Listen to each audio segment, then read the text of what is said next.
masih mengenai teguran mengenai penggunaan bahasa rojak dalam tajuk drama dan filem. Ia perlu diambil berat semua pihak bagi mengelak kesan yang lebih buruk kepada pelajar sekolah. Keadaan itu juga bakal meningkatkan cabaran mengajar dalam kalangan guru bahasa. Menurut Ketua Pengarah Dewan Bahasa dan Pustaka, Dato' Haji Abdul Aziz Abbas, pihaknya terutama ahli-ahli jawatankuasa istilah di Dewan Bahasa dan Pustaka sentiasa bekerjasama bagi membincangkan isu tersebut. Isu itu perlu dipandang serius oleh penggiat bidang perfilman tanah air walaupun ia melibatkan aspek komersial.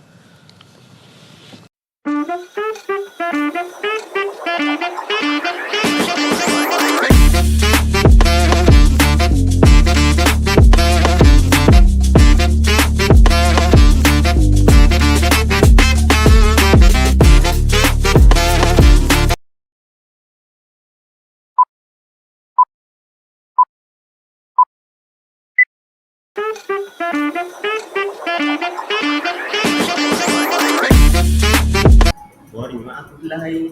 Daripada pagi sampai petang. Isyak tu. Apa kamu ni adik? Cici sudah lah. Itulah, tetap semangat. Siapa suruh kuliah sini? By the way, you guys dah siap ke assignment? Baik dong. Nanti je lah. Lepas dah lecture tu kerek nama apa Kantoi lah, tak suka dia. By the way korang last kat mana nanti?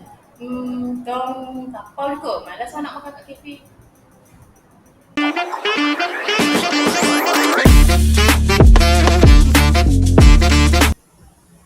Melati kuntum tumbuh melata, sayang merbak di pohon cemara. Assalamualaikum, pembuka kata, kami sembah pembuka bicara. Izinkan ahli kumpulan kami untuk memperkenalkan diri kami. Pergi ke danau, lihat buaya yang besar dan garam. Kenalkan diri, adik itu saya, kelahiran dari kota Gemilang. Harum semerbak bunga kasturi, mekar dalam rintisan hujan. Sarah Amalina empunya diri, tabah dalam setiap ujian. Terbit mentari memancar cahaya. Terbias jauh ke Indrapuri. Anak kedua dari keluarganya. Natasha menjadi pelengkap diri. Baiklah, saudara dan saudari yang dikasihi sekalian. Berdasarkan apa yang telah kalian tonton pada awal video tadi, tujuan kami adalah untuk meningkatkan kesedaran masyarakat Malaysia tentang penggunaan bahasa rojak yang kini dapat dilihat banyak digunakan oleh masyarakat. Hal ini amat membimbangkan kerana penggunaan bahasa rojak yang tidak terkawal boleh merosakkan keindahan bahasa Melayu. Bahasa rojak ialah suatu jenis percakapan di Malaysia yang mentakrifkan amanah peralifan, iaitu mencampurkan pelbagai bahasa dalam satu pertuturan yang serupa dengan Pidgin, Manglish dan Singlish. Bahasa rojak pula dapat dimasukkan dalam bahagian daripada bahasa Kriol ataupun Patois. Bahasa rojak ini sangatlah tidak bagus kerana boleh merosakkan keindahan bahasa Melayu yang sebenarnya. Apa yang dimaksudkan dengan keindahan bahasa itu? Keindahan bahasa ialah kecantikan dan keelokan sesebuah bahasa itu. Keindahan berbahasa membuktikan fungsinya suatu ketika dahulu dalam mengungkap idea dan hasrat, menyampaikan cerita, teguran dan nasihat, hiasan perumpamaan, bunga bahasa, malahan pantun dan sajak menjadi lantunan dalam interaksi harian termasuk dalam menangani sesuatu masalah. Malah amat tertib penggunaan bahasanya walau pada ketika seseorang itu dalam keadaan kecewa atau marah. Ketertiban penggunaan bahasa ini amat penting kerana bahasa amat berkait rapat dengan manifestasi perilaku. Sebagai contoh, pantun dan sajak boleh melambangkan keindahan bahasa itu. Baiklah, kalau begitu izinkan saya untuk menyampaikan sebuah pantun. Ikan jerami kuat ke kandar, selepas makan mandi di telaga. Ucap terfahami, pesangka terhindar, bahasa kebangsaan penyatu warga. Matang halbai di bawah kehormat, hendak dirikan sebuah taman. Bahasa kebangsaan milik bersama, tak ungkapkan sepanjang zaman. Terbang tembuar ke semak berduri, singgah sekali di pohon rupiah. Bahasa kita lambang jati diri, tidak rugi berbahasa Malaysia.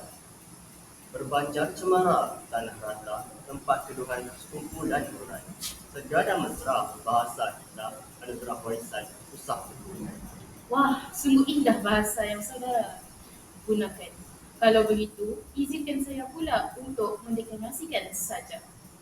Bahasa jiwa bangsa menjadi cerminan setia untuk memartabatkan bangsa, bagi bangsa mendaulatkan bahasa. Mekarnya bangsa dipagari bunga-bunga bahasa, layu bahasa, pilulah bangsa, bahasa dan bangsa.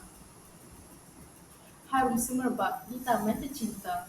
Bahasaku, bahasa ibunda, mengharum nama di persada dunia. Kini bahasaku tergugah statusnya, meminta bangsa menjadi pembela. Kata Hang Tuah tak akan Melayu hilang di dunia.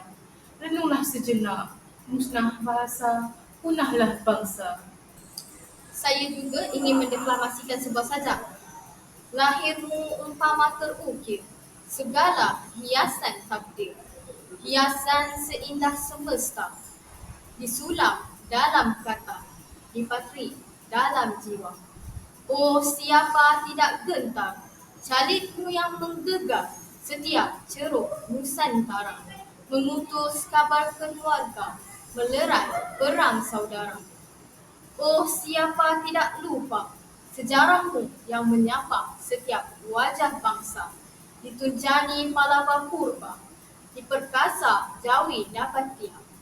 Oh, siapa tidak gusar peralihanmu yang memutar, setiap bentuk ungkapan didorong bumi mapan, dimangkin peredaran zaman. Oh, siapa tidak leka darjatmu yang membuka setiap pintu alasan, menutup ruang perluasan, mengaburi nilai kenegaraan. Hidupmu umpama tersemat segala ujian berazimat, ujian kelangsungan bangsa, dibenam tanpa silunya, diejek tanpa malunya. Oh, bahasa jiwaku, hanya aku mampu meletak kembali darjatmu setinggi langit biru, seagung cinta tulusku. Hebat-hebat sungguh sajak kalian. Namun, saya masih ada satu pantun yang ingin disampaikan. Riuh nelayan memunggah pelata, benih seragam di bawah pulau. Bahasa kebahasaan, jiwa kita, jati diri, warga gampang cemerlang. Usut di hutan, sarang kena datu, angsana tumbang, terkejut mentua. Berbahasa kebahasaan, saban waktu, makin berkembang, keserata berdua. Dari bentar ke kota Gelanggi, singgah jengka memberi kauman. Bahasa kita martabat yang tinggi, lingua franca zaman bersama. Pohon celagi, lanjut usia, tempat istirahat ayam jantan. Tidak rugi berbahasa Malaysia, warga erat sejahtera watan. Sungguh tercabar saya mendengarnya. Izinkan saya untuk mendeklarasikan sebuah lagi saja. Keramatlah engkau mengharum hati murni bangsamu, bersama membangunkan peradaban senusantara. Peneri akal budi, para cendekiawan sastrawan dagang sendiri.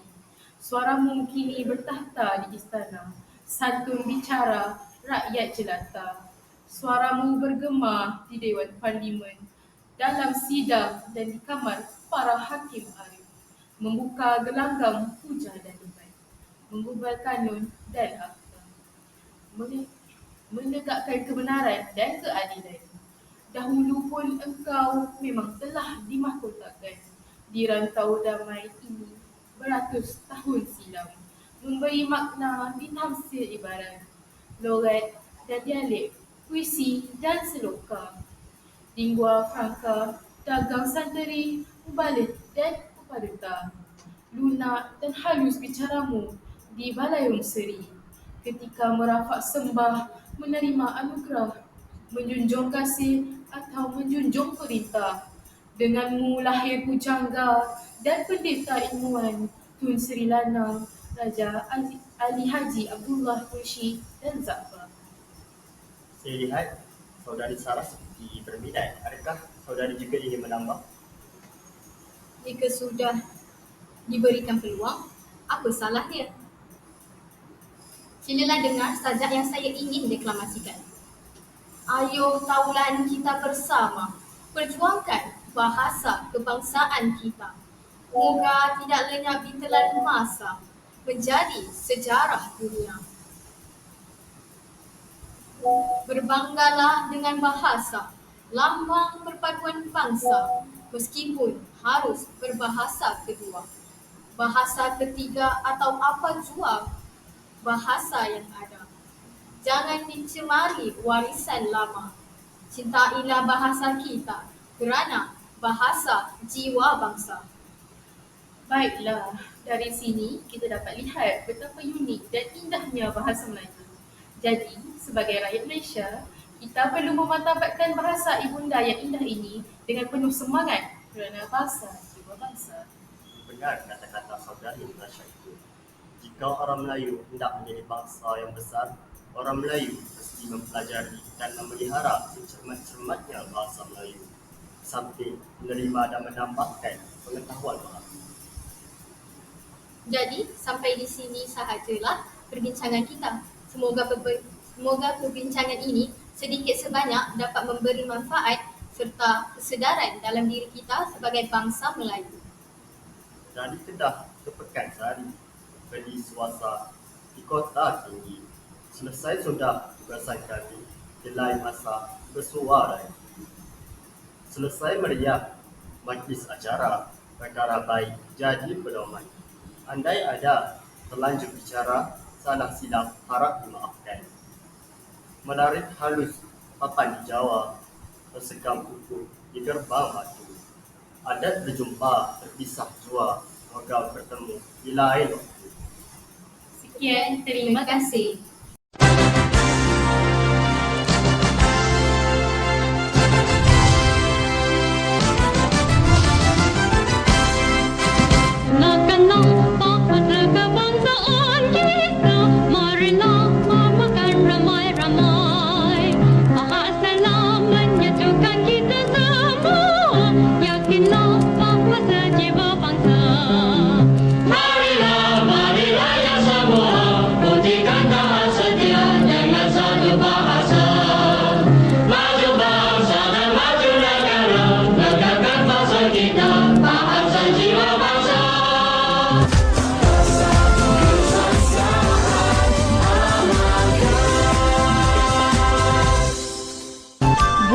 Oktober 2010, Bulan Bahasa Kebangsaan. Cintailah bahasa kebangsaan kita. Satu bahasa, satu bangsa, satu negara.